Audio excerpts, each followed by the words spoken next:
네, 이거 매우 중요한 질문입니다. 이 많이 쓴다라는 것, 그리고 어떤 상태까지 가야 중독인가, 이거의 어떤 경계가 모호하게 느껴지는 부분이 있을 수가 있기 때문인데 그렇거든요. 근데 두 가지를 구분하는 핵심적인 것은 바로 우리가 조금 어려운 용어로 기능의 어떤 손상, 사회의 직업적 기능의 손상, 일상생활 기능을 유지하는 거에 있어서 손상, 이제 이런 식으로 유무, 그것들이 있는가의 어떤 정도에 따라서 구분을 할 수가 있습니다.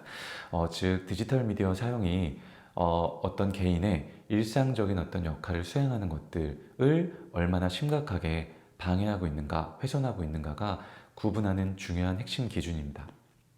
사실은 우리가 디지털 미디어 과사용과 관련된 문제에 있어서는 특히 저희 정신건강의학과 외래진료실에 찾아오시는 이제 학생, 우리 친구들과 부모님과 서로 바라보는 관점이 엄청나게 차이가 많이 나는 분야가 이 디지털 미디어 과사용과 관련된 분야인데 왜 그런지에 대해서 한번 좀 제가 생각을 해보았거든요.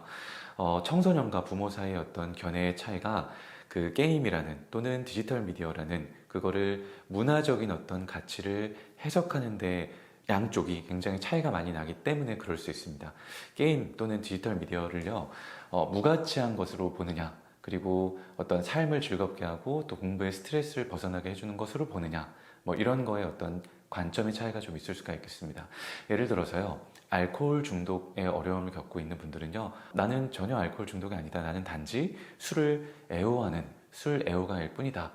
나는 중독이 아니다라는 식으로 이제 부정을 하시는 경우들이 많이 있고, 비슷하게 이제 우리 학생 친구들과, 뭐, 물론 학생뿐만 아니라 어른들도 마찬가지겠지만, 디지털 미디어 과사용과 관련된 문제가 나는 그렇지 않다라고 이제 부정하시는 그런 이유가 제가 방금 말씀드렸던 그 어떤 문제를 어떤 식으로 그 가치를 해석하는가 이거에 따라서 상당히 많이 달라질 수가 있을 것 같습니다.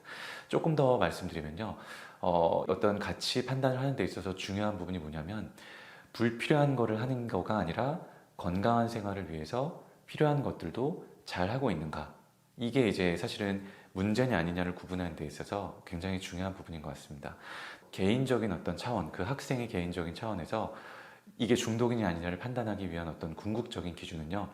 어떤 개인의 삶에서 어떤 것이 중요한 가치고 어떤 것이 선을 추구하는 것이고 조금 어려운 말로 어떤 것이 그 사람의 복지를 증진시키는 어떤 방향인가 그거에 따라 달려있다라고 우리가 볼 수가 있습니다. 그래서 정리하자면 단순히 어떤 게임을 많이 하느냐 아니냐 PC방에 몰래 가느냐 아니냐 시간을 많이 쓰느냐 아니냐 이렇게만 바라볼 것 그리고 또는 부모님의 입장에서 봤을 때 게임이 나쁜 것이냐 아니냐 이제 이런 것만 우리가 기준으로 삼기보다는 어떤 행동이 그 사람의 개인적인 삶의 어떤 가치관이나 이런 거에 있어서 어느 정도로 영향을 미치고 있는가 이제 이런 것들을 종합적으로 바라봐야 되기 때문에 중독 문제라는 것은 사실은 우리가 간단하게 이렇게 평가하는 것은 되게 어려운 문제인 것 같습니다.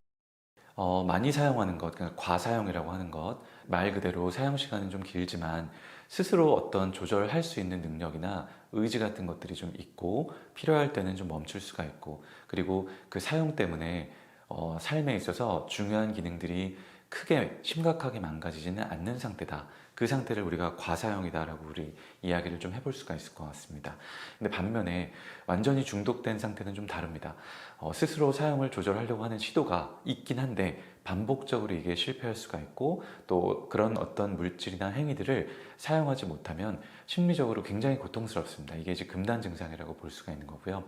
무엇보다 명백하게 좋지 못한 그런 결과들, 예를 들어서 학생이라면 성적이 계속 떨어지거나 학교에 가지 않으려고 하거나 친구들과 점점 떨어져서 이제 점점 고립되거나 그리고 학생들은 게임을 할 때 시간을 어디서 만들어 오죠? 바로 수면 시간을 줄이면서 이제 시간을 만들어 오게 되는 거거든요.